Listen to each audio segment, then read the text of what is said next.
Hey, this is Big Guy DIY Robert coming to you with another video. Working on the trailer, snowmobile trailer. You saw the video where I finished the inside. This one here is doing the ski guides. I've always done the ski guides on wider trailers, so when I install them, everything is symmetrical. It's just the way my brain operates. Everything's got to be squared perfectly and so forth. On an inline trailer, it's a little different, because your sleds are offset, which means your ski guides, which normally would be like this, are going to be offset as well.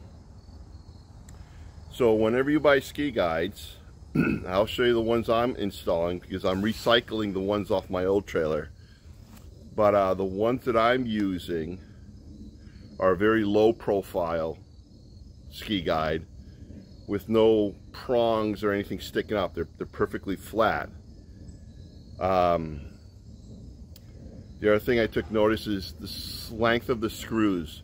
That's very important because the thickness of the plywood on your door and the thickness of the plywood on your floor may not be the same. On mine, they're actually different. On my door, it's about a 1/2 inch to just shy of 3/4 of an inch, but on my floor it's close to 1 inch. They call it 3/4 of an inch, but it's almost, I don't know, it's a little more than 3/4, but less than 1 inch. So know the lengths of the screws that you're using. The screws I will be using on the floor will be 1 inch long. The head might poke through, it might not. I'm going to try to avoid having it poke through. The reason why is when you look underneath your snowmobile trailer, all that lumber is open, and when water gets up against it, water walks. So when it hits against a hole with a screw in it, the water just follows that screw up, and then it starts rotting the plywood, or depending on the type of wood, from the inside out. So you don't want to use like 1.5 inch screws and look underneath your trailer and you got 1/4 inch screw tips sticking out everywhere on the bottom of your trailer. You want to try to keep it as clean as possible. When you're doing it on the door, again, keeping in mind the length of the screw, there's a frame underneath that wood. So if your screw's too long, you might be hitting that frame, or if it's too long, you could go through the plywood and then go through the siding that's on the back of your door. So screw length is very important. So do the measurements prior to putting any ski guides down, any track mats down, anything like that. Do the measurements first so you know what you're working within. Let me turn this around and show you what I've done so far. This is what I started off with.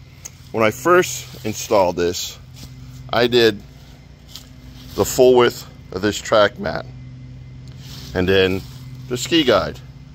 Well, duh, when the sled comes up on this side, there's no track mat. So I had to remove everything and then realign it. Well, the one thing I noticed was when I'm doing this, where you would normally have a full track mat, the ski is actually riding up in that area. So one tool, which I found was easy, believe it or not, and this is maybe stupid, instead of using a measuring tape, just grab a piece of wood. Like this is a piece of bamboo. And what I did is I marked it. So the 8C stands for center. So that's the center of my ski. So the outside of the bamboo is the outside of my ski. And I come over here, same thing. 8S, the first line going from left to right, stands for the outside of the ski. 6S stands for the outside of the ski for my other sled. 8C happens to be the same center for my for both skis, for both sleds. So the carbide is the same width. The reason I measured the using a stick, it gives me a visual of where the carbide is going to go up. So I see the carbide's going to go up here, and then the carbide's going to go up here.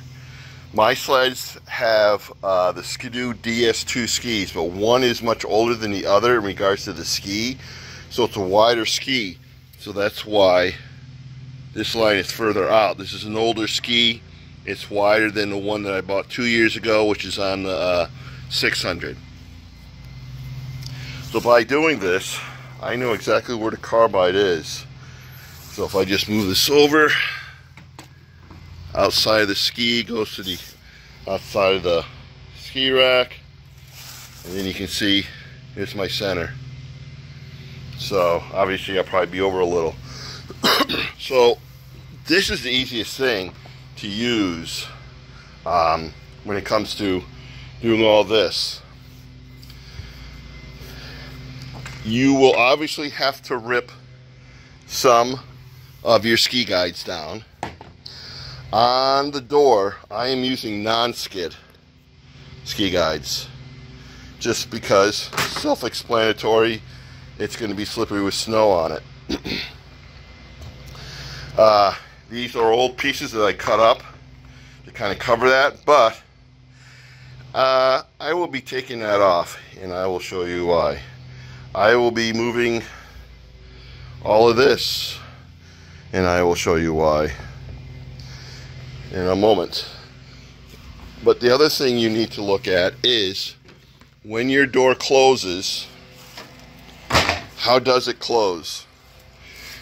My door, this wood overhangs the flooring, and you see the line right there, and then I have another mark over there. So I'm going to draw a line all the way across. So when my door is up, when the door is closed, there can't be anything past this line. My gasket on the door goes against the metal right here.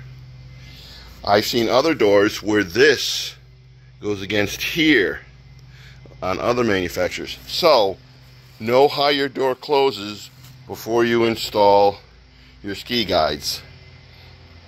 But I ordered something to make this different, and I'm going to go get that now and show you why I have to remove all of this again. What I want you to take notice of is this gap. That's a 4-inch gap plus. My door, though it appears to be going down on the camera, this here is actually a slope.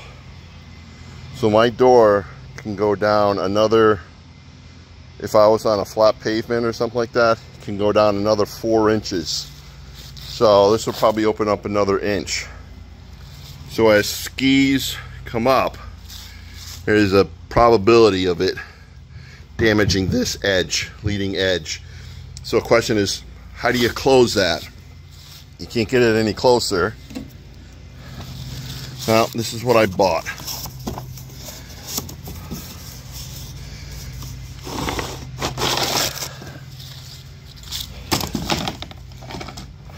These will mount behind my line.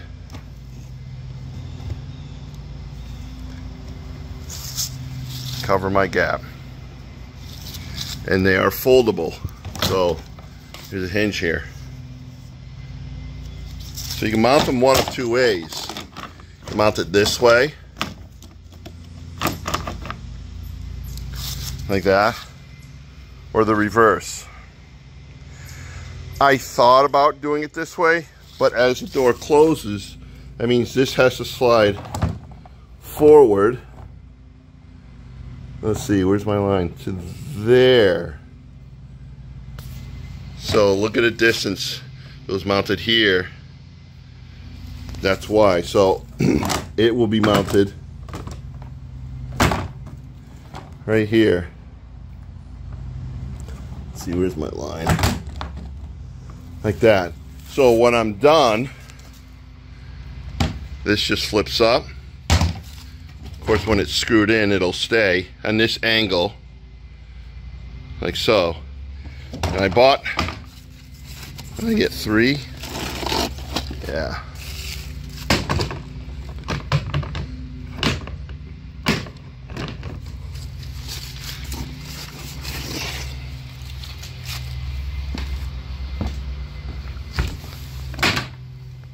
And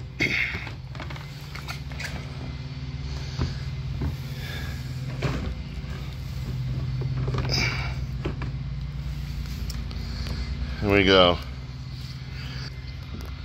So as the ski comes up here, it'll hit the corner of it right here. As the ski comes up here, it'll hit the corner of that. Now, these can be cut.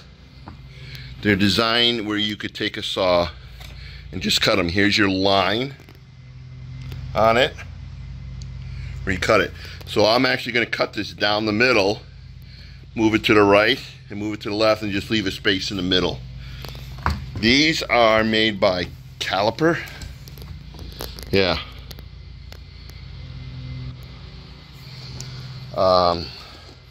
Price.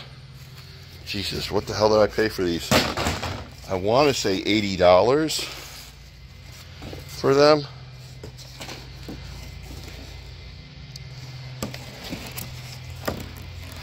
Here's your part number.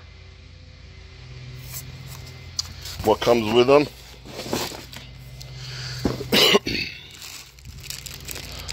Mounting hardware. Not sure what these are. But all your screws, and you can see how short these screws are. They're like a ½ inch.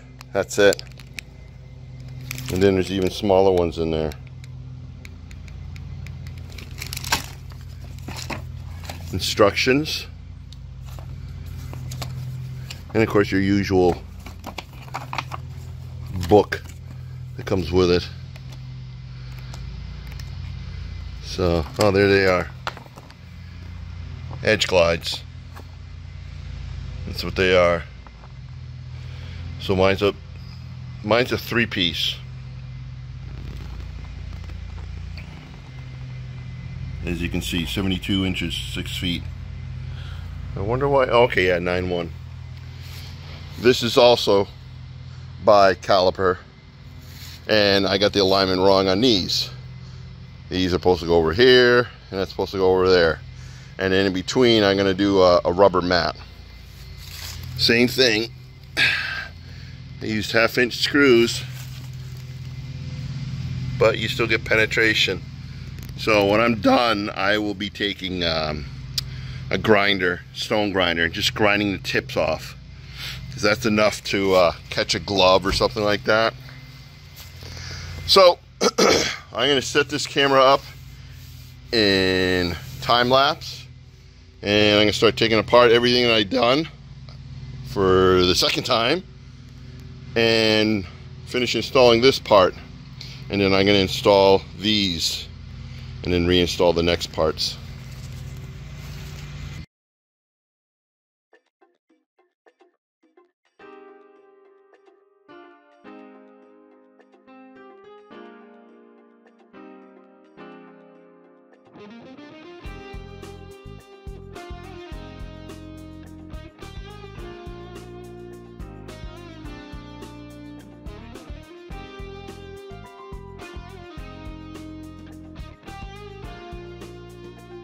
So this is going to require a little assembly. The one thing I have is my chop saw. So I'm going to chop one of these in half.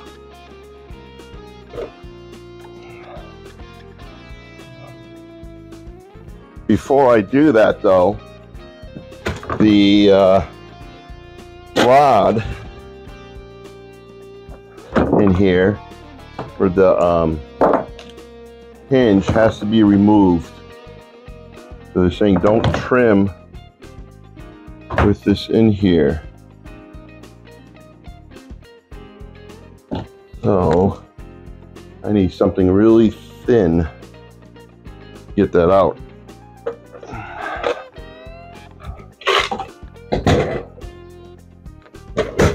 So I grabbed the drill bit.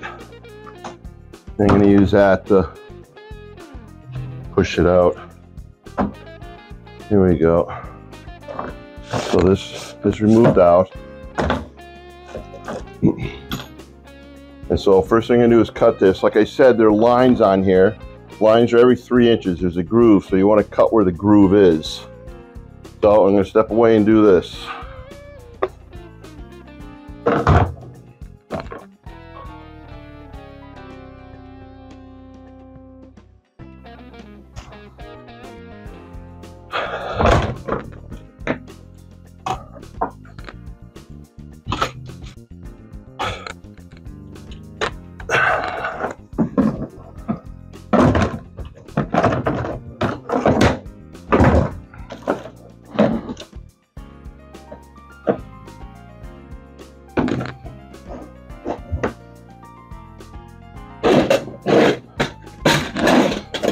Put my drill bit back before I lose it.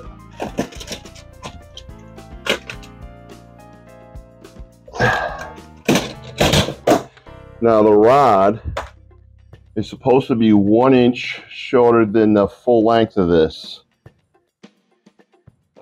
And the reason why, let's see here. Okay.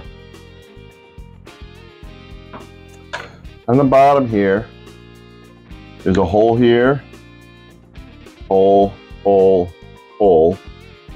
And then on here, same thing, it's every other. There's a hole here. In this package,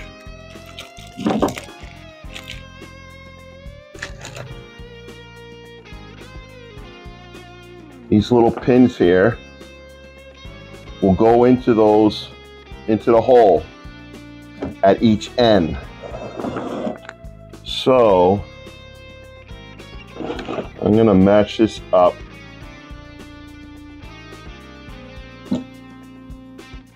Using wire cutters. Put this back together. Slide my axle back in, I guess you could say.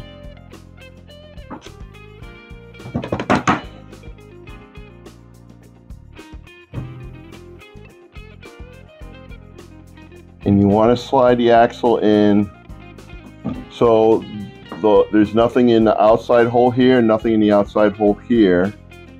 You take your little white piece here and you push it in.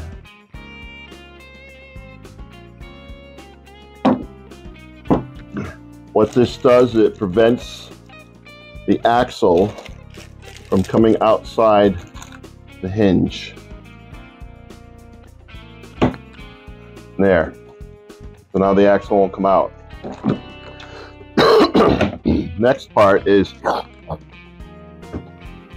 I can attach this one here that I cut to the outside one. Here you can see there's 3 holes. Inside the kit is this rubber thingamabob, and it lines up with this.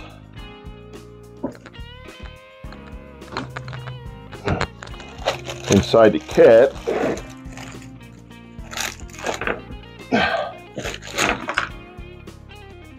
they give you these really short screws, and it looks like they use a T20 for a bit tip. T20.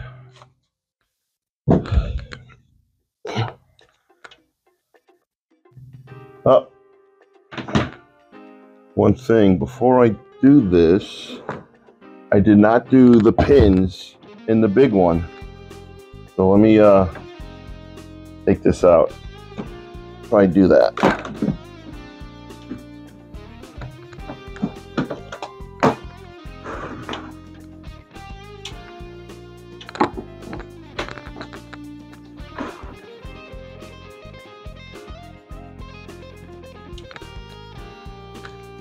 Alright, I don't have to cut this one, which is nice. I can just put the pins in. It'll fit. Should fit. Yeah, I gotta cut it. Nice.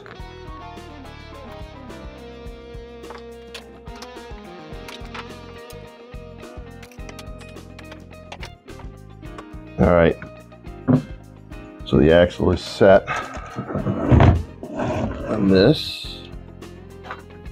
this together.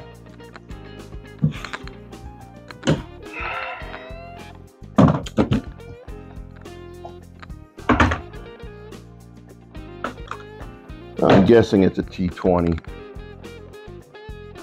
Yeah, it's a T20.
And there you go.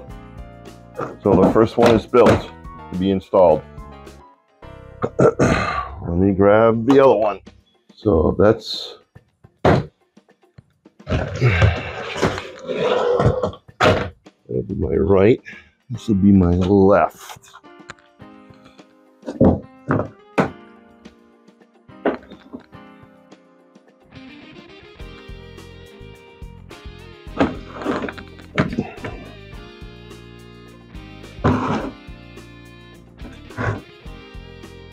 So the axle that's in it originally, or already in the big piece, you only have to cut off like a 1/4 inch, if that, maybe 1/8. And that's it. Push it in to clear the holes on both sides.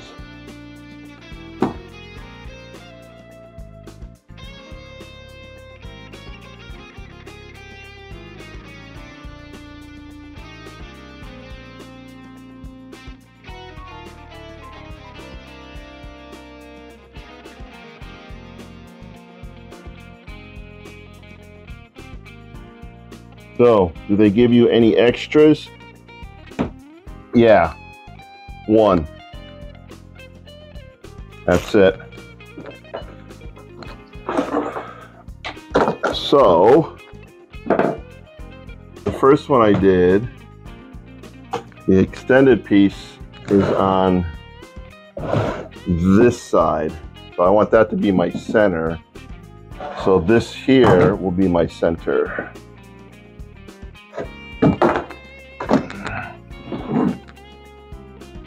Oh, I stand corrected. Two extras.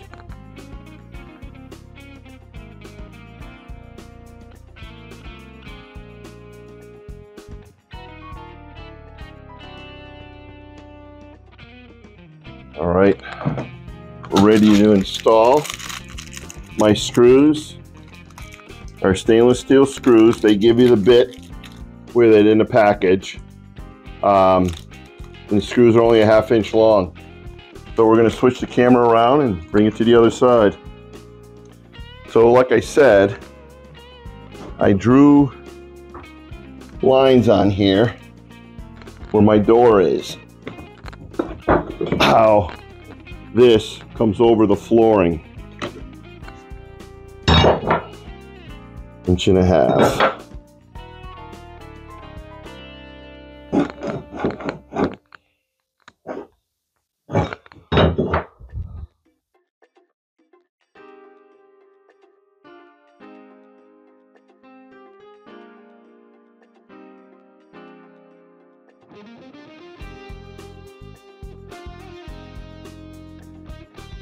So my hinge, the top of the hinge, I'm looking through this window here. I want to see that line.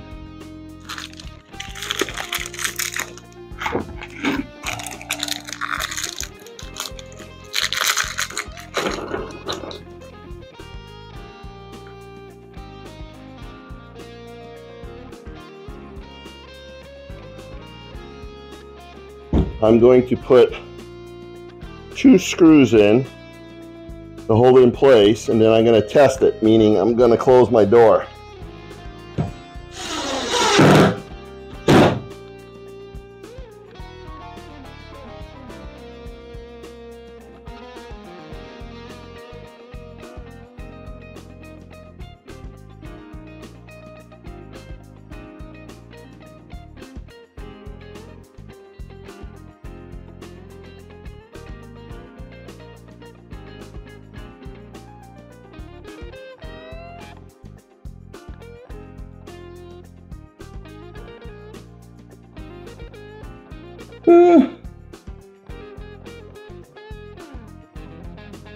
Close is good.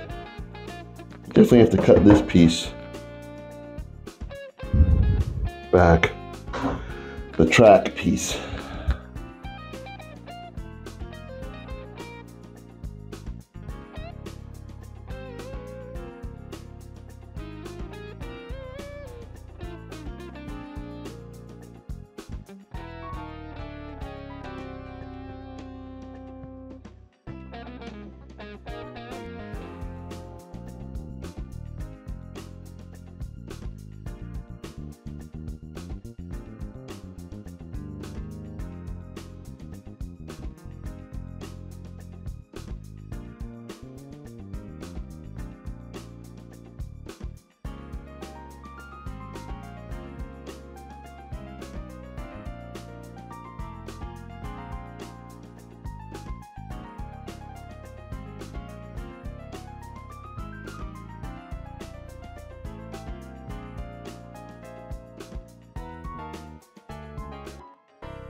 So it appears really close, but I know when this door goes down, it's going to pull away. So I got that gap to work with. But let me install the other side. So I'm going to just put it into time lapse. Install the other side.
So we're getting somewhere with this. A lot of rain, but hey, that's New England for you. So I'm gonna move some stuff here.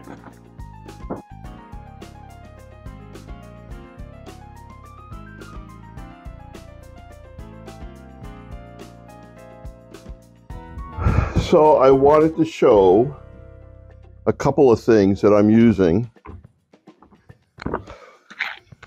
When I transferred all this stuff here from my old trailer, I got rid of all the screws because they were just rusted out from all the salt brine used in the roads.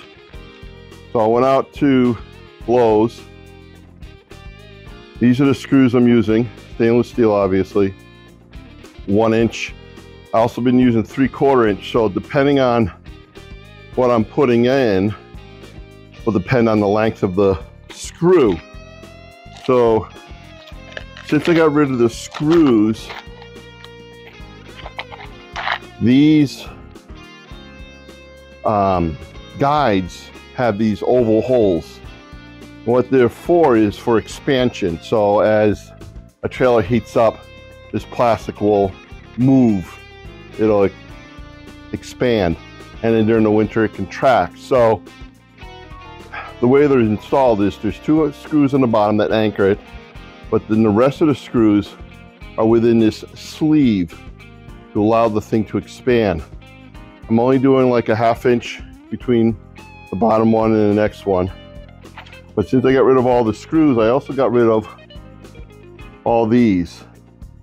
This is what the screw goes into the expansion joint.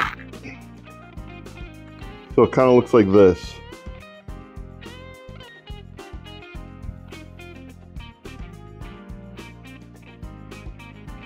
Well, as you can see, there actually is a top and a bottom to it.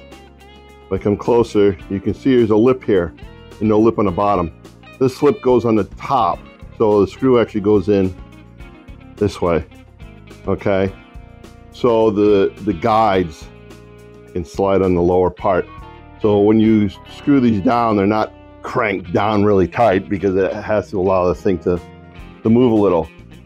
These I had to buy separately, and here's the part number. I got them off Amazon. I believe you can see it there. So it's 26 to a pack. I bought 2 packs to get the majority of this done.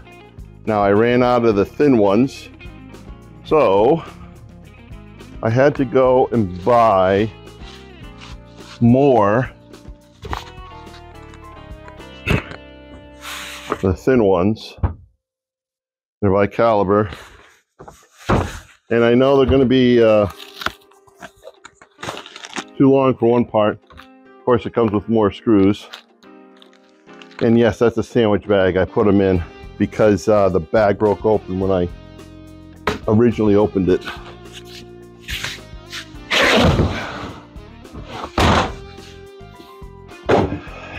So I bought, comes in what they call a 2-pack, meaning 2 per 1 pack.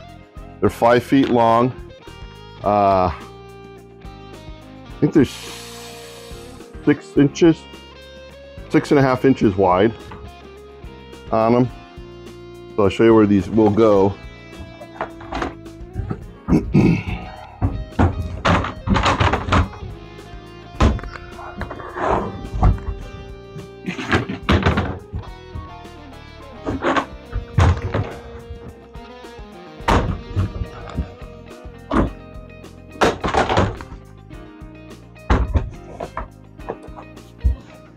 Front one will have to be cut because it's too long, and same deal with this. It'll have to be cut, which is fine. Now, one thing, if I can find my stick. So remember how I showed how I set this up?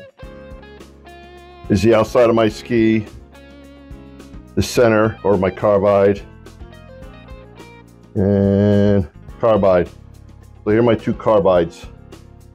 I also made a line in the middle of these carbides, and then went out 8 inches both ways from the center. That's 16 inches right there. That represents the width of my track. So when I put this down,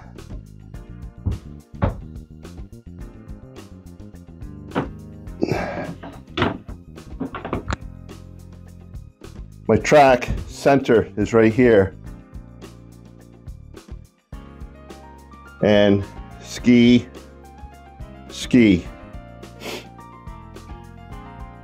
So I was thinking of doing is down the center here for hoo-has, is I was going to go and buy that mat I originally showed in the beginning of my when I was finishing the trailer side. This is that mat from Tractor Supply. I'm actually not going to go out and buy that. I am going to reuse the exercise mats that I was using beforehand, because the width of them is almost equal to this.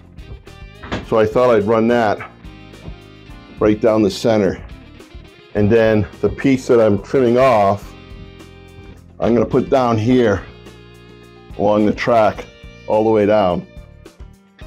So my track, because I got picks on it, when it's hitting here, it's not hitting the wood, it's either hitting the ski guide, rubber mat, or the track mat, the track ladder I should say, coming up. So that's my thought on how I'm going to fill in this gap and this gap, and it'll be done on both sides obviously. So now I'm going to go back and continue installing the guides. So we're back. We are done. I just have to, what's the word I'm looking for? Attach this. The way I'm going to do this, because this is that really thick mat I mentioned earlier in one of the videos. It's a mat used for horses. You can get at Tractor Supply. I have to burn the holes through this stuff because it's 3/4 of an inch thick rubber. So the tool I use for burning the holes, is the same tool that's used to burn the holes in the tracks of your snowmobile when you're installing picks. So, give you an idea. Here's the rubber mat that I had previously on my other trailer. And there's the holes that it burns into. I was gonna buy, that was nice. I was gonna buy a new mat and cut up into strips, but I started adding the cost, and the cost goes up pretty quick. So I decided to reuse this from the previous trailer. And this is, I was talking about, it's the same on both sides, and water gets underneath there and just sits there. But since this wood is different, it's designed to have water with direct contact to water, I thought, hell with it. So I installed it down the center here, and both sides here for where the track will come to approximately. I know it's longer on this side is only because if I were to bring the sled up further on this side for whatever reason, the track is still sitting on something versus directly on the wood. So the guides, like I said, I reused. I did buy new guides, which are here. These are 5-foot sections, and they're what they call low profile guides. So going down, you can see there's nothing that sticks up. There's nothing that's gonna trip you when you're walking around on this. It is very slippery when wet. When I was showing you that gray spacer, that's what it's used for. So it allows the plastic to move a little through expansion and contraction. So overall, it came out pretty good. There you spent a lot of time on your knees. We're talking hours on your knees because there are so many screws. This spacing here, I took some old ski guide, run it through my table saw. So that way, this part here where the track runs on is not running on the bare wood like here. It's gonna run on this. And this here is just the just in case scenario. The track is over here. I mean, when you bring a sled on your trailer, you're not always perfect in its location. The one thing that was extremely helpful, I pointed out in the beginning, is a stick. Just a plain old stick, marking your center for your skis and carbides, and then how wide it would be when it's down. So one ski's here, one ski's there for entrance. My track would fit right here. So I also finished off some other things while I was in here. We got that done up just to kind of give it a cleaner look. Got the chair installed, and it's just the hooks. Same hooks that are used on the step. Finished off my trim there. This trim here finished off, so it's like a little shelf. Got the other helmet holder there. So the shelf finishes off, and I got this trim because when I was building the wall, you could see I didn't have anything here, and it was ugly. I couldn't stand it. Drove me nuts every time I saw it on the video. So that's it. If you're wondering why I did not use this type of guide or this type of guide inside here, it's a tripping hazard, believe it or not.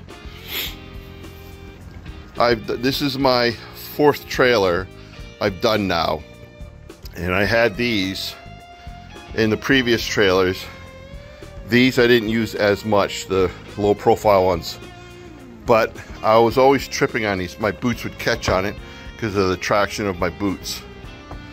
So here we go. So hopefully this was helpful. Give you an idea how everything works.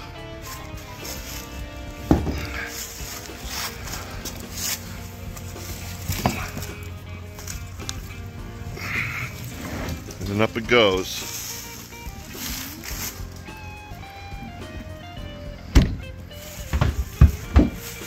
And that's it. So, this is Big Guy DIY signing off. If you have any questions on this video, or anything you would like to know, or any comments, just leave them down below. Give me a thumbs up if this was helpful at all. Like I said, this is my 4th trailer, outfitting it, but my first enclosed trailer. So a few lessons learned for the next enclosed trailer should I ever have to get another one, I don't know, 10 years down the road. So thank you very much. Take care. We'll see you during sledding season probably.